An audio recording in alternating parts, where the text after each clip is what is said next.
Hey guys, Rob here. How you doing? I just wanted to talk to you about the Warrior Dash that's coming up in 2 weeks.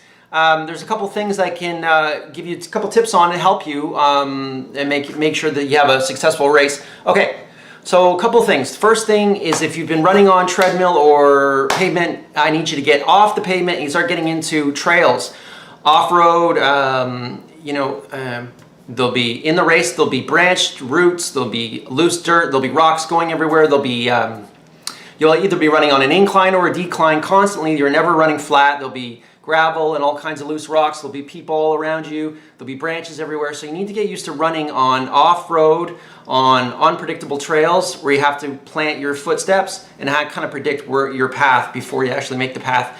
It's a huge thing, and it really, it takes a couple of weeks to get your body used to it. So if you've been on treadmill, I need you to get off-road. And the second thing is hills. Okay, so for the rest now till the race, you should be running hills. You should either be going uphill or downhill, never flat, no more flat stuff. That's for 5K. So the race is 5K. So if you've been running 10K, 9K, all that stuff, I'd like you to focus down now and get down to 3.2 miles, which is 5 kilometers. And you should be running it at a pace of 6 to 8 miles an hour. So you guys have been all running about a year now, or you've been exercising for a year now, so you should be able to get close to that. If you can't, don't worry about it, just do your best, but that's something to shoot for, 6 to 8 miles per minute, okay? We should be able to do the race in under 30 minutes. That's another goal I'd like you to strive for. You choose your goal, but that gives you something. I think you guys could do that.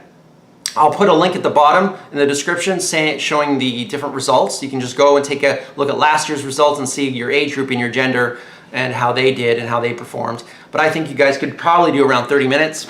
I'm going to shoot for 25. It's very aggressive, but I think I might be there. Anyways,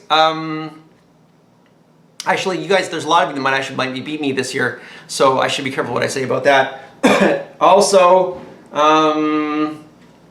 yeah, so no more hills, or sorry, no more flats, all hills, and off-road only. Nutrition I'll talk about in another video.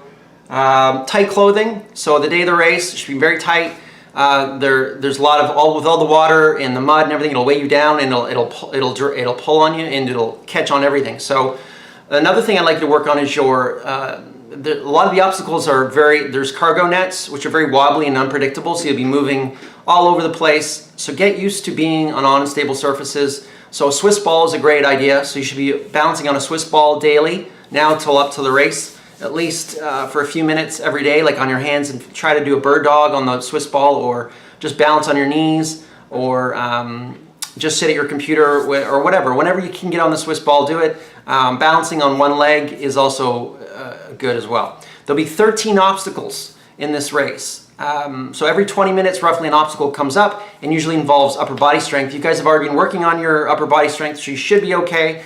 The only thing I could say, if you want to practice for the race, is start running your hills off-road, and every 20 minutes, stop and do some push-ups or some burpees or some mountain climbers or some bear walk, and then get up and get going again. The race is difficult than a regular run because you're stopping and going, stopping and going. You don't have the momentum that you normally do, like in a marathon where you can just kind of use momentum to keep you going. It's stop and go, stop and go. So you constantly have to start up from a dead position, and it's a lot more taxing on the body. So that's another thing you should try. What else? I guess that's about it.